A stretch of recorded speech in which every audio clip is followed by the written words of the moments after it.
Hello and welcome. This is the first podcast I'm doing of the year. It'll probably go out in a couple of weeks, so hopefully I'm not too rusty and neither is Mike. But yeah, I'm joined by Mike James today, who is the endurance physio. So I've seen quite a lot of your stuff, Mike, from various different events and so on. And I know we bumped into each other at Therapy Expo recently. But no, I really appreciate your time and I'm looking forward to digging in a bit about your past. My question of where you're from is going to be pretty obvious when you start speaking, but I will start with that one. So, whereabouts are you from originally? Yeah, hi. Thanks for the intro, the welcome, and happy New Year to everyone. I am from South Wales. I'm a Swansea boy originally. The accent did fade for a long time because of where I was moving and living. It's come back quite strongly in the last 4 or 5 years. So what's it like actually? Because we were just talking before we started recording, but now you're living near Cardiff. What I always hear about the rivalry between Swansea and Cardiff, but do you experience any of that? What are your views on that? Yeah, absolutely. I grew up as a Swansea City fan, and tribal was probably the softest word you could use for it. You know, it was.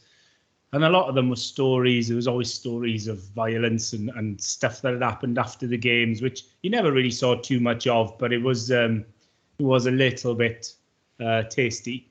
What's been interesting in the last 10 years is it seems to have mellowed a little bit with the rise of the Welsh national team. As we've developed this stronger together, one nation, red wall sort of philosophy, I'm sure the staunch, stalwart Swansea Cardiff fans wouldn't say the same. And I'm sure when it's Championship Derby Day, they don't say the same. But it definitely seems to have mellowed a little over the years. As has the rugby. Rugby's done the same. It's all sort of... There's a different generation growing up, and then people sort of aren't as tribal or heart on their sleeve as they once were, perhaps. Yeah, definitely. Well, I mean, like Swansea and Cardiff, like they had a really successful periods in their own right, didn't they? And been in the Premier League and so on. So, do you have to get to see Swansea much, or? No. So I say I grew up a Swansea fan, but I'm a Spurs fan at heart. So whenever time was available to travel, growing up, I watched a little bit, but as I'm sure we'll come on to, my background was as a footballer for a long time, and I was playing most of the time when they were playing, so I didn't get to see many games. If I could, I'd travel to the Big Smoke to see the mighty Spurs.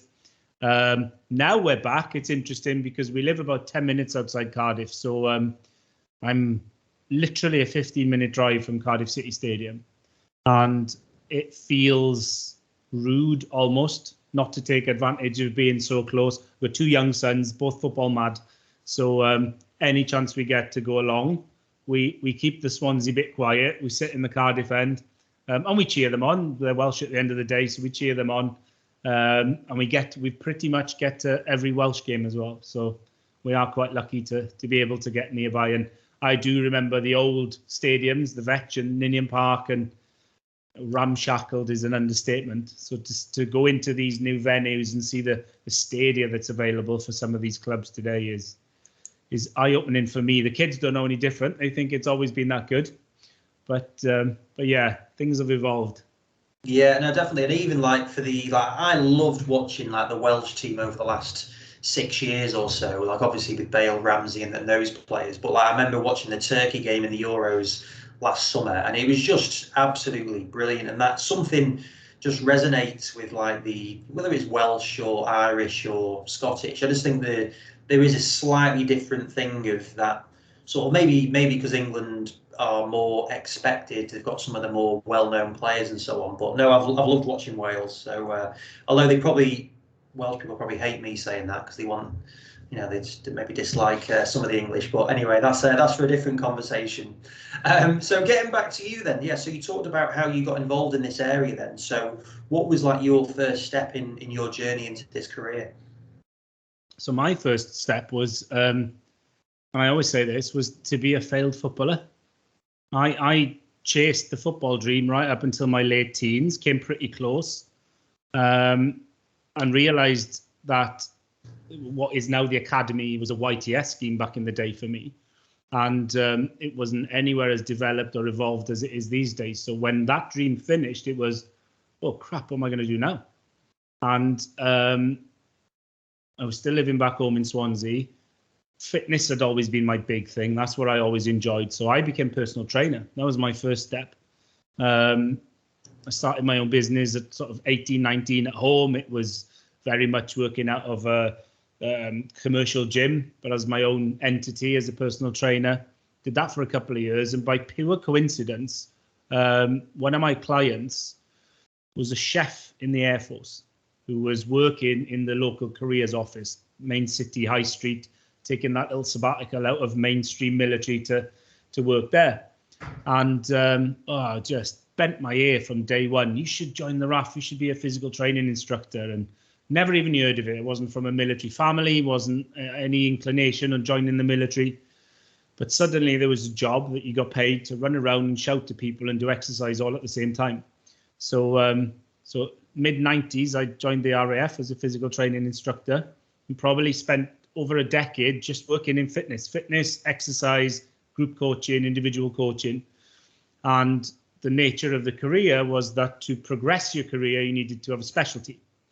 And there was three options, still is to the day. There's three options. You can throw people out of airplanes, you can climb up mountains and drag people behind you, or you can go into rehab and you can become what they call an exercise rehab instructor, which basically is on a unit or a mainstream unit where you treat, rehab and return people to fitness who you probably broke in a previous role as a fitness instructor. And it certainly wasn't, there's a lot of people in my former life who take the one that's, I don't really want any of them, that's the one that's the best for promotion right now, or that's the one because it's near my partner or her family or whatever. For me, it was all I ever wanted to do was the rehab side. I'd already started getting into some of the football rehab stuff that was on offer at the time. So early 2000s, we went into rehab. The military has always been fantastic at supporting you academically if you had the desire to do so. So by this point, early 2000s, they paid for me to do a sports science degree. They paid for me to do a strength conditioning degree, which was fantastic at the time because I was earning a wage. I was a single young bloke. I had no other commitments. I always think it was the sensible way to study rather than go in as a teenager and getting up to my eyeballs in debt. So after the rehab journey started then, and I was working in rehab, the obvious choice was a sports rehab degree that the military offered. And that would have been mid-noughties, something like that, late noughties, we did that. And then I got to about 2010, 2011, was married, was thinking about starting a family, was thinking about that long-term picture. Where am I going to end up here? I knew that the military I'd done full circle on the career, so it was only to do the same job over and over again. I'd been fortunate for me, but unfortunate for them, that I was at a place called Headley Court for 5 years, right at the peak of Iraq and Afghanistan. So from a professional point of view, there was never a better time to increase your skill set, develop your skills. It was a horrible time to have been there because of the nature of what was coming in. And in some ways, I wish we'd never had to do those things. But it did make me top out a little bit to the point of what do I do now? I don't know what I want to do. Like I'd said, I'd never even thought of joining the military. And even when I signed on the dotted line to do a 22-year career, I didn't know if I was going to do 2 months, 2 years, or 22 years. I'll play it by ear and see how it goes. So I'd started at that point to get this, what's the big picture here? I don't think I want to be in here forever. I've seen some of my predecessors coast the last 15 years of their career, leave at 55, not a pension they can retire with, and yet sit there going, well, what do I do now? Because I'm still young and I need to work. So mid-30s to me was, right, okay, it's time to get out here. And I was fortunate enough to jump ship when they were trying to reduce numbers. So I managed to take redundancy. That fortunately enabled me to live and fund me to go back to uni to do a master's in physio. So I did that.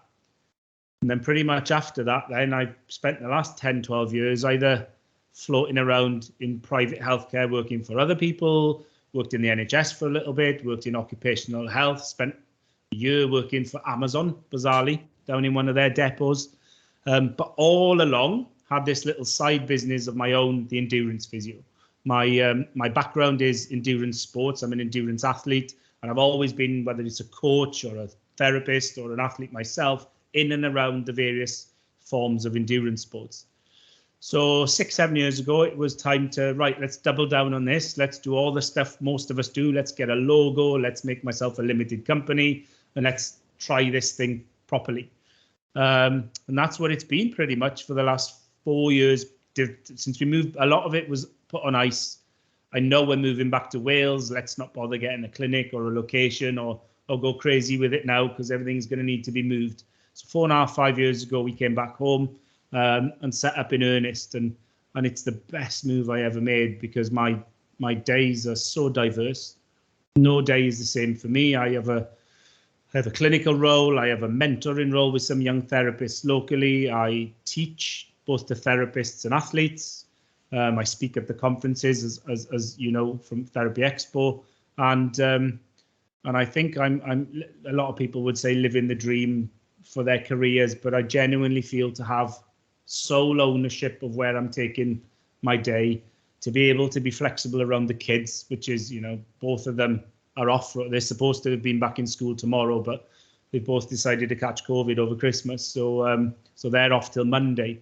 That would have been a nightmare before, trying to rejig with a boss, you know, look, I can't come in for 2 days and all of this sort of stuff. So yeah, that's where I'm at. That's a whistle stop tour through what, 27, 28 years now. Right. So you went into the military then. So you say you're not entirely sure where it was going to go, but were you based in Headley Court the entire time, or did you move around? No. So a large chunk of my rehab time was Headley Court. Yeah. Pretty much was based everywhere in the UK and overseas. Did all the famous places people would put a pin on the map. And in the early part of my career, it probably was. I was young. I was single. One of the things I wanted to exploit was to see the world, or as much of it as I could. So I jumped at opportunities to travel and live in different places. So I think at one point I'd been to about 9 different camps in about 6 years posting, which was great for me, but not great for the career, because there was none of that sort of consolidation and stability. But when I went into rehab, a bit like a footballer only wanting to play in the Premier League, there was other great jobs around, but to be honest, the only place it was happening was Headley Court. Right.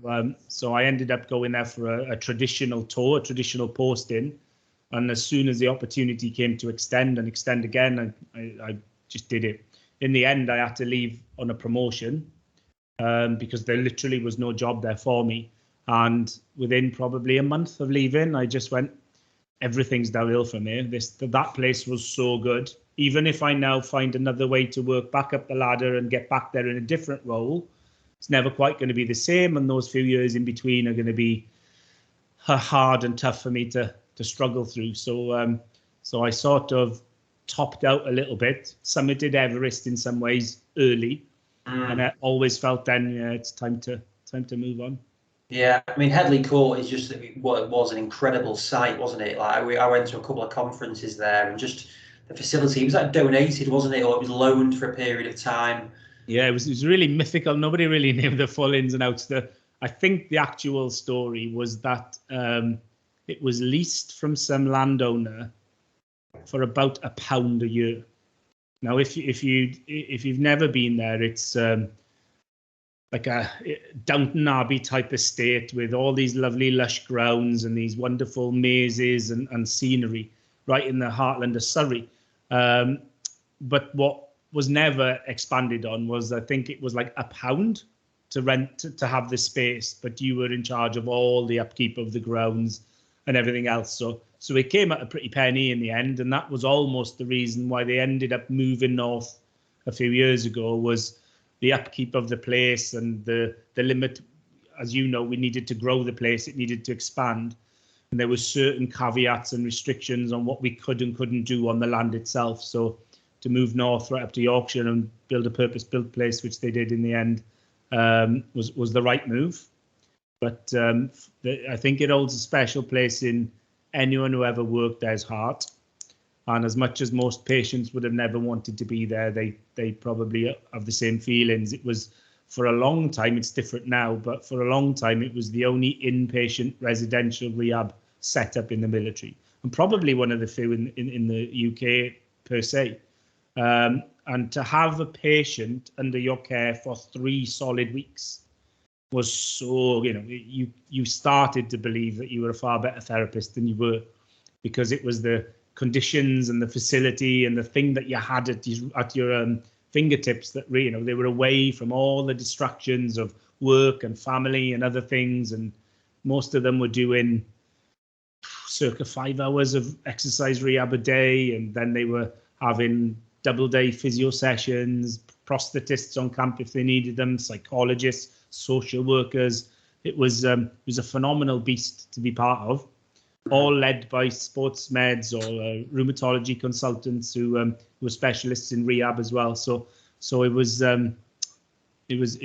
fantastic, and I know that a lot of professional sports medical setups now are either led by former consultants and bosses from Headley Court, or have copied that model and moved forward from there themselves. Yeah, well, I was chatting with Graham Smith, and he was saying that that's the model really for the modern day, certainly football training facilities based on Headley Court and that sort of setup of managing a centre where people would come in and stay for a long period. But I remember, I was playing football, and one of the guys was in the RAF, and so he would play as and when he could. But he was basically a professional footballer. Like, he'd be going off representing the RAF, going for physio, and it was just like, wow, that sounds an incredible. Like, they were really looked after the people that represented them. Yeah, it's changed a little now. I was fortunate enough to have a similar experience through both football. Same with the football. I played RAF football, and work wouldn't see me Monday to Wednesday from probably October to March. Just was away all the time. Same when I ended up going into the triathlon world. I had a lot of time off to train and compete there. But that was part of where some of the benefits started to wane when they had this reduction in numbers, when they decided in the early 2000s to be a more adaptable, agile, smaller force. Then, I remember days where I would work in a gym where there was 6 members of staff, and on our busiest day we probably needed 3. So we had a real flex in the system to be able to go, yeah, if you want to go skiing for a week in Sweden, off you go. If you want to run a climbing exped in North Wales, off you go. I remember working in one where the two guys that I worked with were both summer track athletes, and I was the winter sports footballer. So, I cover you in the summer, you cover me in the winter, happy days. But towards the end, I finished off in Bryce Norton, and I remember there was pretty much 3 of us, and we could have done with 6. And if I wanted half a day off for something or other, then I probably would have needed to work 3 or 4 lunchtimes, stayed late one evening. And as much as that's normal life for most people, at the time when you've had one and that's the other, you suddenly go, all the things that make up for the stresses and strains of being in the military, then now they're starting to fade away. I think rugby now, army rugby, army boxing is probably the 2 strongholds where that life still exists. You're pretty much taken out of work and you are a full-time athlete. I know the RAF now have a policy where I think when I was in, if you were a national level athlete, you had full-time training status. I think now you need to be Olympic level. And there's not many of them floating about. So it's all changed for the right of the Air Force, for the good of what its role is. But there will, and if you only joined the Air Force today, you probably still think the perks are brilliant. But when you have been there before and you look back to, as my predecessors before me would have, I joined up when 2 people off my PTI course ended up going to Germany. And they were the last 2 postings in Germany before we closed the units, or the RAF units out there. 10 years prior to me, there was postings all over the world that were fantastic places to go, and they thought our postings were limited and restricted compared to theirs. So that's evolution, that's change. Every generation thinks it's better or worse than the one before. But yeah, it was a fantastically supportive place. And of course, if you'd been off for 3 days playing football, you weren't just off, you were given money to get food, you were given transport, you were given accommodation, everything you could have wanted was taken care of. And I remember you could even, if back in the days, showing my age here, if you needed to use a phone box for whatever reason, you could claim for that money back for making the phone call. It was crazy. No, it sounds does sound great experience. So when you were doing like from like the foreign postings that you had, what was that like? Where were you, and like what were you staying? Like, was there a big group of people there? Was it like just being like on tour, literally? Yeah. If you were posted overseas, if you were based permanently overseas, then often those postings were just like being in the UK but somewhere else. Certainly places like Cyprus and some of those, there's a couple in Italy that, if you didn't step off base, you wouldn't know you were in a non-UK country. If you were to do obviously an operational tour, Iraq, Afghan, the Falklands, those type of places, then life was a little bit different. Everything was much more temporary for obvious reasons, and a little bit harder. The perks of everything else were obviously not there. That wasn't the role you were there for. But with some of the permanent ones or an extended, so the Falklands, for example, it's an operational tour, but we've been permanently based down there for 30 years. So when you get there, it's a well-established, well-oiled machine, and you just form part of that you become a steward of that for a couple of months, and then you move on and someone else does. But it all depends where you go and why you go there, of how good or bad it is. Yeah, no, I can imagine. So when you decide you've left the military then, and like what was like your vision for what you wanted to do then?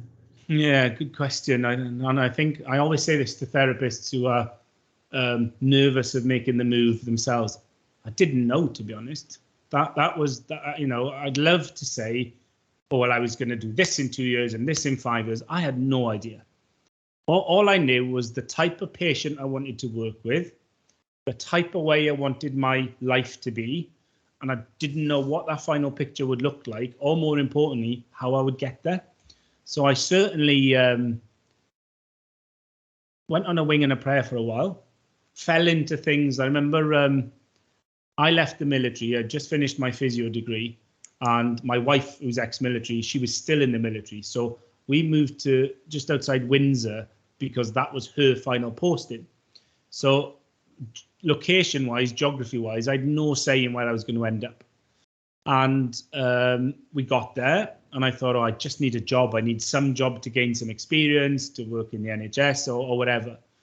And there was a outpatients community hospital, which was literally a mile from our front door. It was the only hospital set up in the whole of Berkshire that run how I would imagine a traditional physio department being. It wasn't in a big site hospital. It was very, very casual, outpatients coming in and out for 9 to 5 appointments.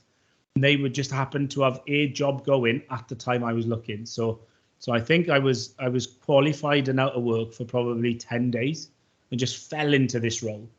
Within a year, I'd managed to get promoted in that role as well, which again normally would have meant a move, but I was just lucky that it landed there. Looked for a bit of part-time private work, and some of the therapists there were working in private roles. They managed to get me a job somewhere else. I think the things that I think, because I'm older when I did mine, I was mid-30s when I did my physio. The advantage it gave me was I was quite focused on where I wanted to end up. I was quite open of how I'd get there, but I was quite closed on what my end goal was. It meant that I did shut off certain avenues like rotational physio roles, doing that traditional journey of learning what you want to do by sometimes finding out what you don't want to do. I almost knew exactly what I wanted to do. I effectively wanted to find a way to do my military role, but as a physio, not as a therapist. And how can I quickly get myself back into that one?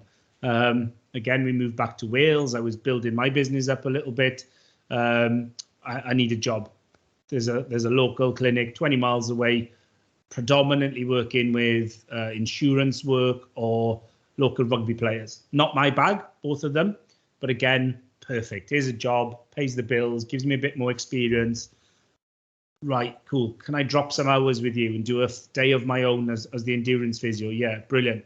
He could have quite easily gone, no, dickhead, you're working for me now. That's it, sort of thing. No, Mike, drop a day if you want. Had a really honest chat that, look, 18 months from now, Ben, I probably want to go on my own. Can I drop another day if it's going? Yeah, brilliant, drop another day. And I just phased myself out of this job with brilliant support from him. And we stayed in touch and kept friends to this day, because I'll never and ever not appreciate how cool he was for me moving forward, sort of thing. But it was very organic, and I think that's what I'd always sort of say to a lot of people, you know, that if you're waiting for the perfect plan to get your business growing, it's probably never going to happen. And again, if you've got this perfect plan and that plan doesn't grow how you want it to, you've seen so many therapists who had plans 2 years ago, and then COVID came and derailed a lot. And I know some of them who aren't even in therapy anymore because they've had to go back and revert to other jobs and industries. So I'm a big, you know, if you've got a goal, just start it, just go for it, and it'll get where you want it to, even if it's not on the path you want. So so there is a lot of, I guess, self-manufactured luck, if that makes sense. You know, you have to be proactive, you have to make the moves, you have to do things yourself. But often you find, I think, is it Gary Player that always said, the more I practice, the luckier I got, or something like that. So I think, you know, the more proactive you are as a therapist with stuff, probably find you a little bit more lucky with opportunity knocking as well. Yeah, no, I love that quote. Yeah, no, that's definitely a good one. And that's, yeah, I think it's interesting that you were going back as a mature student doing the physio masters. How did you find it with your background from the experience and the academic that you'd come from into that? Was that like an easy transition? Yes and no. So I found the studying and everything easy-ish, easy enough, based purely on the fact that, like I said earlier, I'd have been a terrible student at 18. Me, I loved my partying and my drinking and my socializing way too much to have dedicated myself to work. And I know I'd have had that traditional journey of panicking for exams, cramming last-minute work, not getting the grades you could have, blah, blah, blah. So going back as a mature student, lots of people will go, and I don't know how you do this. You're married. I had one son at the time. You're running your own business whilst you're studying. But actually, I was at that point in life where I could just manage my time. I was good at juggling my stuff. I realized what my priorities were. And I always realized as well what the whole big picture was. I remember going for my interview and being asked outright. I've been told before I go, if they listen to your background and they say, do you only want to go into MSK or sport? Say no. And I'd had this big thing planned of, well, that's where I'll probably end up, but I'm open-minded about going down other routes. And I ended up having a really nice conversation, really nice interview with someone who was probably about my age as well. So it felt a little bit sort of more open. And he just threw that fastball in right at the end. What's your plan then? Are you going to, do you only want to go MSK? Are you interested in the other topics? And having that 2-second conversation with yourself, that felt like a minute. And I just made a judgment call of being honest. And I went, yeah, I do, I think. I said, ultimately, I do. I'm not going to not commit myself to the placements and the other areas. I know they could make me a better therapist. But hand on heart, yeah, my ultimate goal is to basically get the physio tech and go back to the life I was in before. And he went, yeah, cool. Everybody you'll come across will understand that. They'll realize that. Just play the game. Just go on your placements, show interest, be committed, be dedicated. You're probably going to have some educators that are a bit younger than you, don't know how to handle you. You're a confident, outgoing guy, so they'll probably feel a bit threatened and they might be a little bit judgmental, critical of you. Play the game. And before I started, I thought, I'm going to struggle with this. I'm going to struggle to, I've been in sort of middle management in the career I was in before.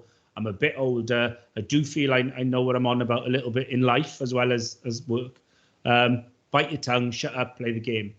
But to be honest, it was fantastic. I studied in London, commuted in and out of London every day, loved the London life, was able to go to some, I did my peds in Great Ormond Street, for example. So if I couldn't find my way through that in a nice way, I'd have never enjoyed it. I did my neuro one in Queen Square in the National Neurology Hospital, was watching brain surgery, for God's sake, on my 3rd day. And I actually really threw myself into it and went, okay, the probability is this will be the only exposure I ever get to this area of physio. I'm probably never going to want to work in the community. I'm never going to work in respiratory. I'm never going to work in intensive care. But I've been given this gift of an opportunity to expose myself to them for a short period of time. And I really did enjoy them, if I'm honest. And I'm not saying that to play the game or anything. I literally went there, did them, enjoyed them, was glad to leave a lot of them and know, right, that's that done. And since then, you go back and you go, right, yeah, do you know what? I can hold conversations with people who are specialists in those areas based on that little bit of experience I had. It's not an in-depth experience or understanding that I'd claimed to have, but it was fun and I dipped my toe enough to know it. I was lucky in some ways. There was about half a dozen of us that were a bit older on the course. There was 3 or 4 of us that were all over 30, and we formed that little group of, the elderly statesmen who weren't interested in the pre-drinks and the nightclubs that a lot of the younger guys were doing. It was a pre-reg masters, so everyone had done a degree. So everyone was minimum 23, 24-ish age-wise. So it wasn't a bunch of kids. But I enjoyed it. It was fun. It was good. And again, as I say, it was mainly down to being able to manage my time. When I had a piece of work to do, I knew how much to give it, when to do it, because I wanted to ring fence the family time, wanted to ring fence my own business time. And it was good. And I know it was plenty. Even people on my course didn't share that experience. Lots of people thought about throwing the towel in because they didn't enjoy it. So I wouldn't want to wear rose-tinted glasses. So anyone thinking of doing that sort of route is going, oh, brilliant, that'll be a breeze. But personally, I found it quite enjoyable. I mean, we were talking before we started, which I thought was a really good point about, you were saying that you were interested in people that would maybe coming at it from a second career for the physio world. I mean, do you want to talk about that? Because I think you were talking about maybe someone from recruitment, because again, from having done these and just from me interacting, I do find it fascinating when people do that. And even with the people that work with me here, it's people always bring something, no matter if it's completely random. Yeah, absolutely. I think one of the flaws, there's lots of things wrong with our industry, and one of the things that's always wrong is this attitude we have that people's skill set and ability to help people is based on how long you've been a therapist. And I'm always a big fan of just saying, I know I've worked with therapists who've been graduated a year, but have brought 10 years of experience to that 1 year. And likewise, I've worked with people who've been graduated for 10 years. You think they'd only been graduated a year based on how they've not evolved and kicked forward. And not long ago, I left a role with SIF Health now. They used to be Sports Injury Fix. And part of that role was mentoring therapists. And you'd come across these newly qualified or student therapists that often undervalued themselves or underconfident. Oh, I'm no good. I've only been doing it 6 months. This guy's been doing it 10 years, blah, blah, blah. And when you got to know these people, you'd find out that their background was, they were mums, they were dads, they'd been in HR recruitment, they'd been working in finance, they'd been working in whatever career they'd come from. And they often missed the point or missed the value of the experience they had in other industries and life and how that came into our business. One of them had come from a recruitment background, had been pretty senior in that career. And her interpersonal skills, her communication skills, her just life admin was just so on point that, how she spoke to patients just trampled over people who'd been graduated a lot longer than her. Not necessarily older than her, but were just people that were lacking the diversity in life that she had to come into this one. There's another guy I worked with who he had a PhD and he was a former teacher who'd spent a lot of time in a sort of education research career. So learning how we learn and helping teachers understand how people learn.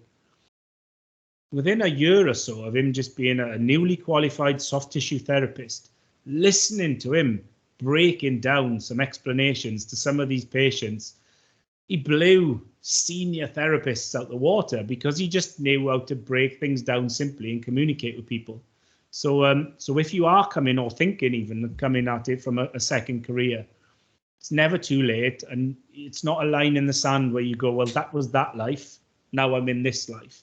It's like, well, what is it about you? Because we are most of us, people by people, and most of us, our business is us, and we work with people. So whether you're someone who works online with patients, in person, however your business runs, it's pretty much those skills that you've had in life and in other careers that translate to this, the technical bits. We all know how to develop them. We all know how to do them. Most of us have done the same sort of courses to build up the technical skills. But if you can communicate with people better, and you're probably streets ahead of everyone else. Yeah, I think that's a message that comes across a lot with the people working with professional athletes. That's what I know Grant Downey said it. Several other people have said it as well. And you can see it with some of the way that the people do deal with like football that I've been in a lot. And you can just see that is such a key component, isn't it? Getting people to buy into you. But then that's the case for anything, isn't it? Private clinics, NHS, any job. Yeah, but then that gets watered down and misconstrued when people go, oh, so you give the patients whatever they want. No, we talk like human beings. We genuinely collaborate on what we're trying to do. I think I don't, the way my diary works these days, the days I'm clinical, I tend to see a lot as a sort of second opinion type of thing. I don't often see too many people that have never seen a therapist before me. And, they'll come in and they'll go, so when do you want to see me next? And I'll be, well, when do you want to come back next? And they literally go, well, what do you mean? I said, well, it's not up to me to tell you when to come back. If you've just come back from an ACL reconstruction and I need to see you at 6 weeks to do some objective measures or whatever, fine, I'll guide you in that role. But if I'm just helping you continue to train, continue to race, or get back training and racing, then, when would you like to come back? I'll tell you if I think it's too soon or too long. Well, what about if my pain comes back past a certain level? Yeah, cool. You know where I am, get in touch with me. And that's just communication. That's nothing to do with skill set. And it's certainly not giving the athlete whatever they want. Here's 3 treatment approaches. This is the pros of this one. This is the cons of that one, which, I'm happy for you to, as long as we're doing X, if you want to try Y, Z, or back round to A, it's up to you to coexist with it. What would you like? Oh, well, I've done X before. Can we try Y? Yeah, of course. Remember, these are what we think about it. X is the foundation we need to be. Oh, brilliant. That's how you work with top level athletes.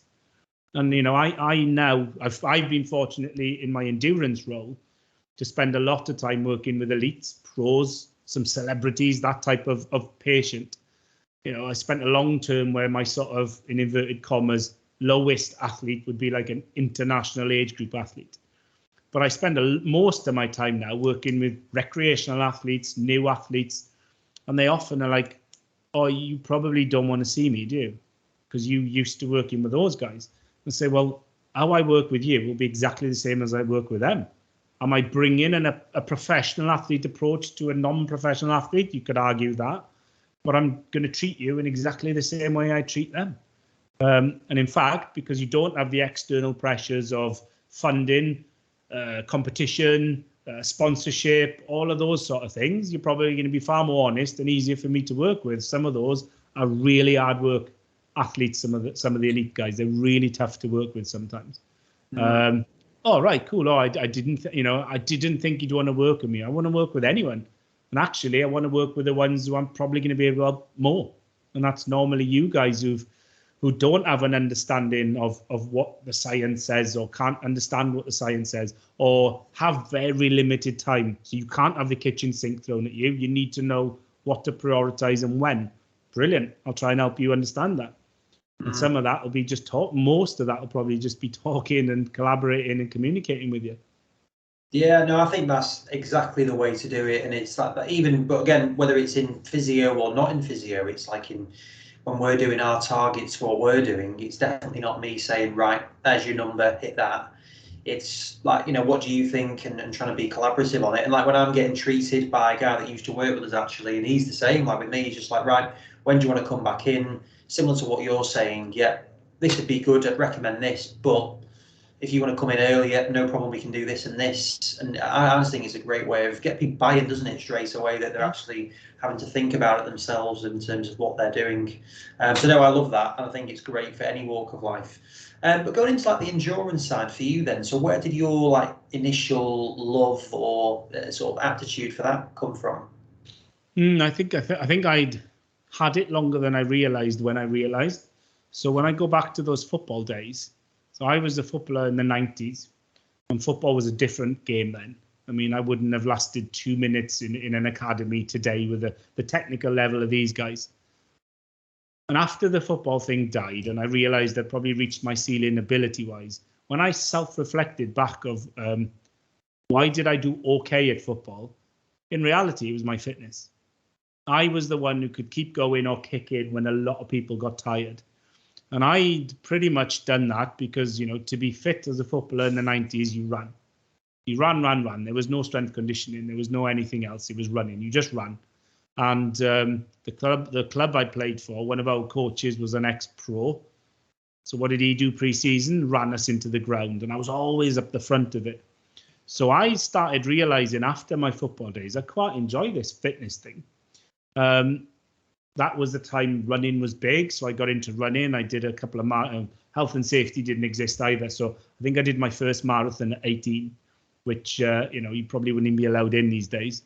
But all of a sudden, then it was like, right, I'm loving this running. Military life was based on a lot of running, a lot of cross-country walking and hill walking and that sort of stuff. Triathlon came along. It just felt like the natural transition. Let's try this out. Threw myself into that for many years. And I just always enjoyed doing the stuff everyone else thought was crazy. And I didn't do that out of ego or to show off with it or anything. I just thought, oh, if you think you can't do that, I'm going to do that then. You know, I remember I joined a triathlon club, this mythical Ironman back in the late 90s of, only the crazy people do that. I just remember going, cool, I want to do that then. Did an Ironman. Well, there's this thing called a double Ironman where you do 2 back-to-back. Oh, right, cool, I'll have a go at that then. I through Headley Court then, I'd had enough a little bit of triathlon. I was asked to lead an open water swimming team of injured servicemen. It was a team building, sort of soul searching, character building, rediscover yourself type event. And again, started going along. I'd done some open water swimming, but only ever wetsuit stuff. All of these fantastically talented swimmers who were, couldn't live with them for 5 minutes in the pool. The freezing cold water that's really choppy, they don't last long in this, but I'm quite enjoying this. Let's see where this leads to. Oh, people swim the channel, that's a bit nuts. Only the crazy people do that. And I'm thinking, you're way better swimmers than me. And you're scared of that. You don't want to know that. I think I'll give that a go. And whether it's been swimming, triathlon, cycling, or ultra runs now is my big thing these days. It's always been that sort of journey more than the goal, if I'm honest. That 6-month journey of discovery to get to the start line is the thing that motivates me more than the race at the end. That's just the bonus. The process of endurance sports I really, really enjoy. Now I'm juggling the whole, how do I make this coexist with a family? Took my foot off the gas for a long time. It just couldn't. I couldn't make it. I couldn't go at the level I used to go. I think my peak in the military when they were letting me train as much as I wanted was probably training 25 hours a week. I'm lucky if I can squeeze 5 in now, to be honest, most weeks. So there's that whole, how do I adapt this? How do I evolve it? Which again has rolled over into my clinical work as well, because now I'm having to work, how do I evolve and become a different therapist now compared to how I would have been when I was younger and I had more time and I could see more people and things like that. So so that's where it all came from. That's where it continues to be. I'm very much now in a, how good can I be when I'm old as an endurance athlete? Everyone tends to fall off and just go, can't do that anymore. What could I do now at this age? So that's where it came from. It still is the thing that lights my sort of fire every day when I think about training is, how far, how long, how hard can you go? Thankfully, I'm lucky that the world of endurance sports now seems to be coming up with crazier and crazier and crazier challenges, which I don't think is a good thing all the time. I think there's a lot of social media-led bad ideas that are out there in the world. But it does mean there's opportunities and races and events that weren't there before, where you go, oh, okay, that's something that flicks my switch. Let's see if that can work. But yeah, everything stems back to football. Everything ultimately stems back to teenage years as a footballer. So do you think, like, with these things, because again, like classic New Year's resolution, right, I'm going to do some running, and I hate running, and it's like and John Rogers is a good friend of mine, so I see him still winning the park runs now in Manchester, but like, I just don't like it, but that's because I'm not very good at it, so you then do less of it, whereas you were good at it, so therefore you probably enjoy doing it, and you carry on doing more, so you get better, so it's one of those kind of vicious circles. But do you think that's why you liked it, because you were good at it, or do you think you did like the process of it? No, I think me being good at it was a lot, again, of luck and timing. You know, I was lucky enough to get a Great Britain age group vest at Ironman level. I wouldn't get near that today. You look at the athletes that are out there today. I'm the classic second sport triathlete. So you leave your team sport behind and you dabble at this thing in your late 20s, early 30s. I did okay for my time and my period I was racing, but today I wouldn't be able to live anywhere near the top guys. So a bit of luck there. So I think in the big picture of things, when you look at the history books, I wasn't that good at it. It was okay, but it was almost I'm not that good, I want to be better, was almost the driving force to get better.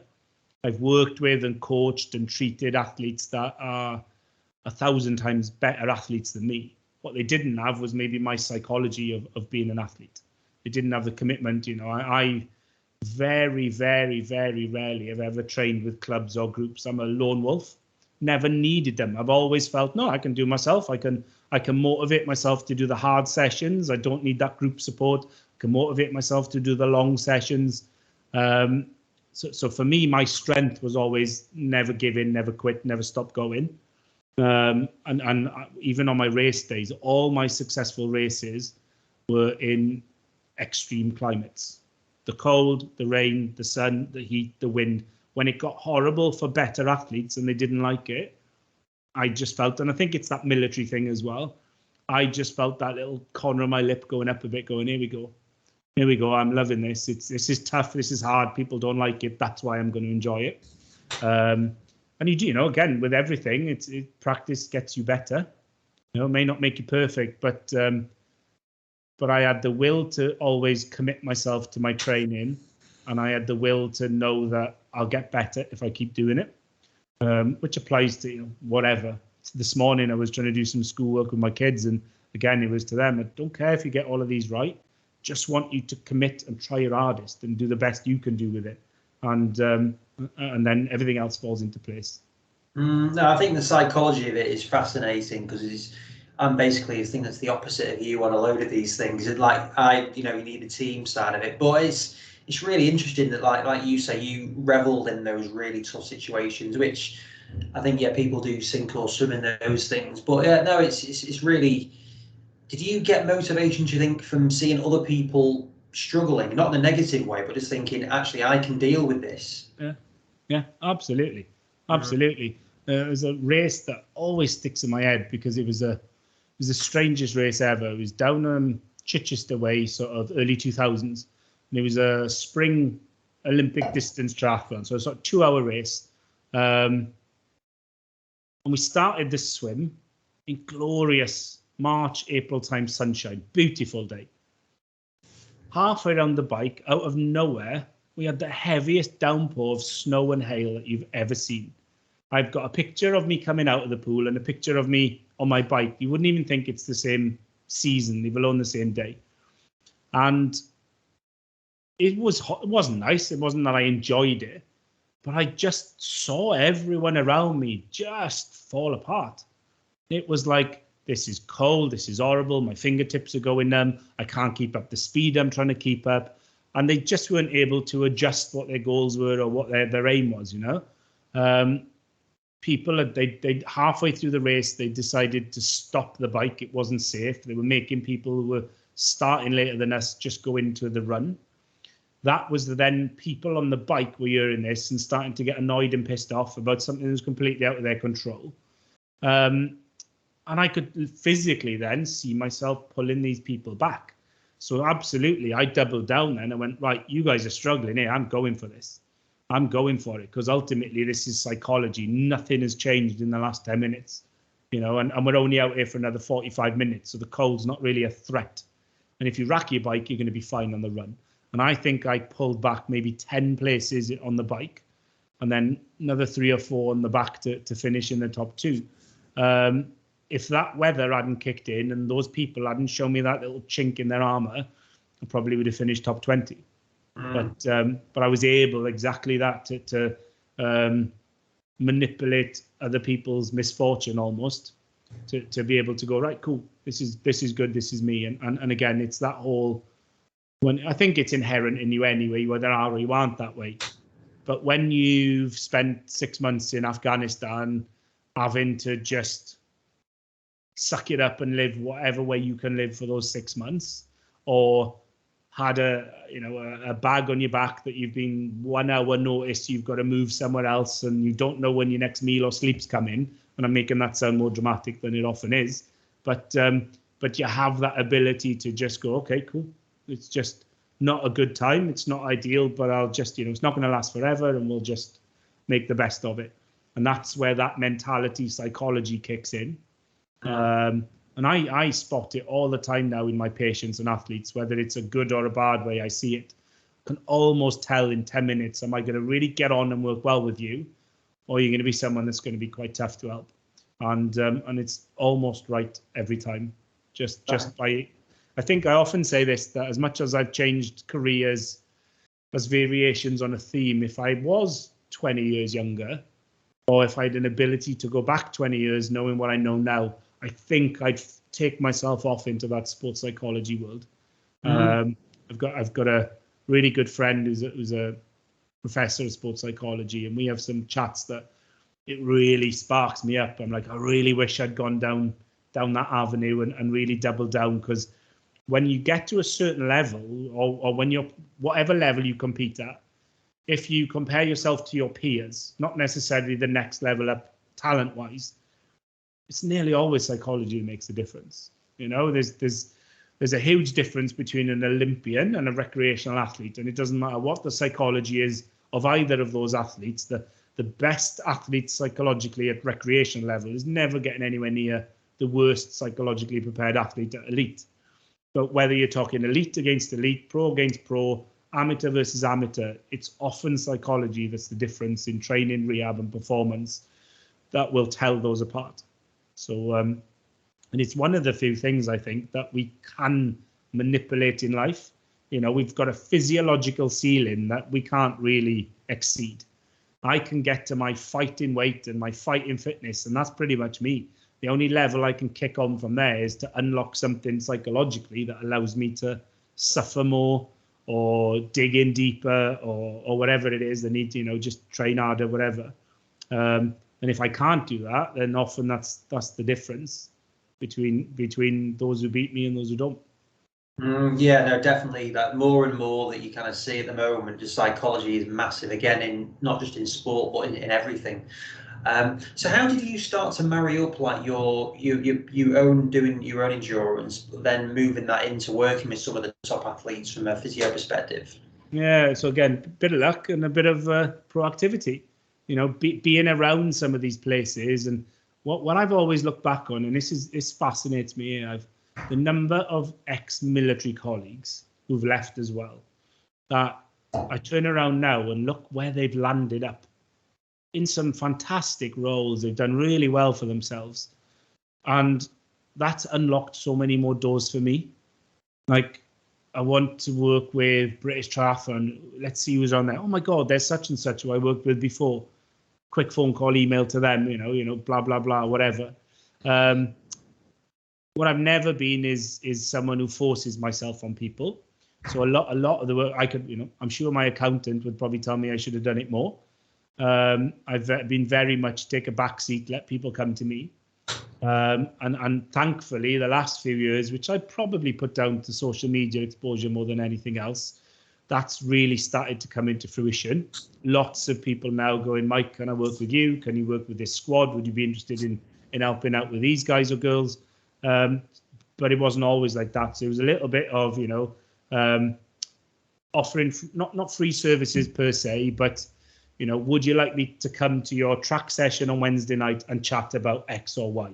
Oh, that'd be brilliant, Mike. Thanks. Be much appreciated. At the end of it, then, we were chatting at the start that, never being salesy and pushy with stuff. Give them value in something else and hope that they see it for something else later on. So, there was never a, here's my business card, come and see me. Or, it's like, hey, here's a bit of information I just wanted to pass on to you. Hope it helps. Good luck for your seasons, whatever. And then, who was that guy who came and chatted to us about footwear for running?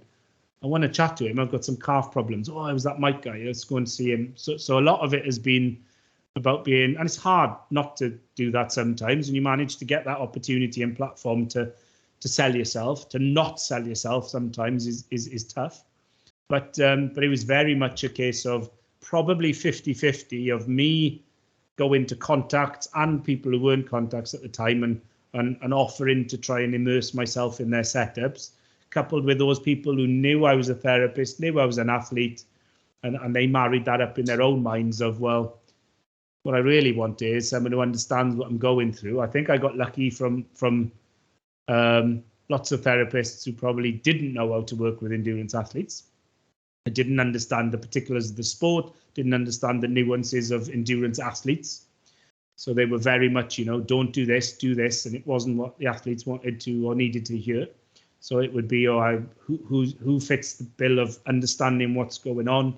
And then there's the smart stuff of, I remember probably spent my last 2 or 3 seasons of racing competitively, racing in a endurance physio tri-suit, pulling up in my car that was branded and just being smart of, look, I'm here anyway, so I may as well advertise myself. And it was pretty much, just a blend of both of those. And like, what are the more memorable experiences or things that you work with some of the highest level people? Are there any particular ones that stand out, experiences or people? Yeah, I just always, as I say, now I do get much more reward now from helping people at a lower level achieve the little things that they're looking for, which are still big goals to them, but for the bigger picture, they often don't see how rewarding their goals are. What I always enjoyed that, because I was always a sort of, with the elites, it was very much like freelance or temporary type stuff. What I never wanted to do was pin my badge to a team or a club or a tri-camp. That was like, well, I can't do anything else because I'm stuck with these. I know that's what a lot of people do and they loved it, but I spent a lot of time freelancing alongside national physios and stuff. So we've got an athlete, he's trying to get to X Games, we're struggling a bit with him. Can you help him out a couple of times a week or whatever it is, or just be this overarching sort of seer of this? Couple of the big sort of celebrity charity events, comic relief, sport relief, those type of things. I've had inputs with a lot of those, which was rewarding because most of those aren't athletes, to be honest. And you're juggling their travel commitments and their work commitments and everything. But I think the ones that I've always enjoyed the most were overseas training camps, if I'm honest. I always loved being able, and again, maybe it's military and enjoying being away for a bit or whatever, but I had this little sweet spot of about 5-6 years where probably 10 times a year for a fortnight, 3 weeks, I would just join a club. There wasn't the professional setup there is today where people had full-time therapists or affiliated therapists. So it would very much be like, Mike, we're taking 20 athletes to wherever. We're going to give them 20 hours of training for 3 weeks. We need a therapist on site. Can you come? And I always enjoyed those because the expectation they wanted compared to the reality you give them often didn't marry up. We just need you around. We need you to be there in case someone, well, I could be running these sort of pre-ab sessions. I can give you lectures and talks around this. I could be helping you. Or could you? Didn't realize you could do all that. Well, I'm here to support you for 3 weeks. Part of the reason I always enjoyed them was, one, I enjoyed the camps themselves as an athlete in the past. But I always felt at that point, up to that point in my life, I always felt quite a selfish person. I always wanted to do what I wanted to do first. And I found them really liberating in putting others first before me. Because when you're there in that capacity, in any sport, in any form, when you're supporting a team in that environment, then you're the last person you should think of. In fact, therapists should probably think of themselves a little bit more than they do. Often they come back super fit and we come back bloody unhealthy and tired and needing a recharge ourselves. But I really enjoyed that journey of discovery of going, okay, my athletic days, they're not behind me, but they're not the priority for me right now. Helping others with my experiences is the thing that I'm really enjoying now. And I say it was on and off a plane for so many times and so many years, just jetting around doing that sort of stuff. Never to competition. That was what I liked about it. I was never in the cauldron of it's. I've had friends who just come back from Tokyo, for example. Bloody nightmare place to be in some ways because of the pressures around. This is everything for 4 years, and this is the pressure cooker of it. These were very much a early season pre-season camp or a mid-season booster camp, and they were fun times. But I also think probably one of my most rewarding cohorts ever were those battlefield injured amputees from Headley Court, who it was so much more than just the event for them. It was learning social skills. It was getting their self-confidence back. It was learning that their lives could move forward in different ways. And what to me was, we're just going swimming for a week. Came back from some of those, we'd have tearful conversations of what this camp had done for some of these people. Not because of me or anything else, but because of the whole situation and what was put in place for them. And I don't think there's ever been more rewarding population of people than those people in those camps. Yeah, I mean, this next question, or the last question I'll ask as well, is kind of linked into that. But who are the people or person that has had a really influential pathway? One of the things that you mentioned earlier on, which I thought was great, the story about the physio that you worked for and was really flexible in letting you go off, which I think is a great way. But is there anyone else who's had a big impact on you? Yeah, this is interesting. So I probably in my younger days had the traditional role models, the gurus that you thought were just, these guys are just next level therapists or trainers or coaches or whatever. And everything you try to do for a period of time when you're around them is almost to replicate them, mirror them, just imitate them. And it's funny now because if you'd asked me this maybe 10 years ago, I'd have listed off a couple of names. Those same people now, I look back and think, you weren't half as good as I thought you were. Now I know more. I look back and think there was lots of things about you that I probably didn't want or shouldn't have wanted to copy. There was one guy called Russ in my military career who he became a real strong influencer for me based on his attitude and the way that he tried to evolve himself. So it wasn't so much a skill set. It wasn't so much his career or whatever he did. He just had this unwavering ability to be better, whether it was through learning. He was the sort of guy that would go to bed with a dictionary next to his book and every night would learn one new word just to have a better vocabulary. He was that sort of guy. Quite exhausting in some ways, a guy that could be really draining pack it in, Russ, just give us a day off sort of thing. But he was never happy with himself or his level. It was, I developed this from him. But it was this half of it was a desire to be better. Half of it was a fear that was chasing him of not being as good as anyone else, or falling behind the drag curve, or letting people down because he wasn't as good as he could be. So there was that mix of drive and fear, and I've certainly picked that up off him. Quite cheesily, if I'm honest, in the last 10 years, my biggest role models are my kids. In a way of I want to be the best role model for them. And therefore, I'm going to do all the things myself that I preach to them. Do the things I want to do. Don't do things I don't want to. Be honest with people. Work my butt off to try and be the best I can, but not have false ambitions of where that could take me. And I found them a real inspiration to be better, to be able for them to look back when they're older and go, oh, Dad used to say all these things, but didn't really back it up himself, did he? So it is very much now, before it was the people I aspired to be like, and now it's very much the people I want to inspire to be more like me when I'm dead and gone. Yeah, no, that's interesting actually. I've not had that sort of analysis, but it does make sense, doesn't it? You kind of switch from, right, I've got to be like that, to actually you've got your own way of doing things, and yeah, you want that to be inspirational. I just don't want to be a hypocrite. When they're teenagers, early 20s, and I'm trying to give them advice on stuff, but I don't want to be that guy for them to go, well, that's not what you did, Dad, is it? You know, well, you're telling me to do this. You never showed any evidence of that. Whereas, you know, yeah, look, Dad might not have achieved X, Y, or Z, but I bloody well tried hard to get there.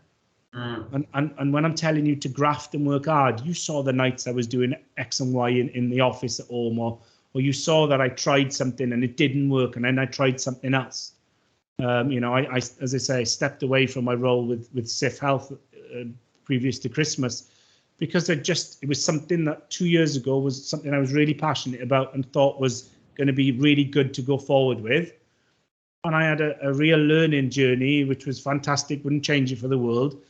But 4 or 5 months ago, realized I'm not happy here. This isn't where I want to be. This isn't the thing I want to be doing.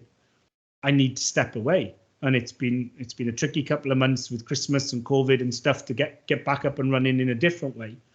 But I can sleep easy that when the kids go, Dad, that thing I really thought I wanted to do, I don't want to do that anymore. What should I do? And I can go, well, remember that time when Dad made that decision to do this instead of this.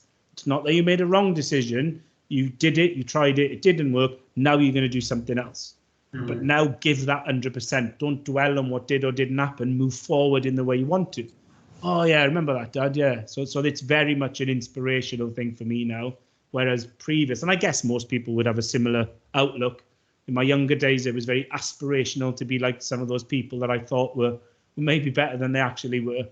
And now it's very much inspirational. But what I do find now as I get older, the people that I aspire to be like are much more diverse. They're not necessarily therapists or people in our industry.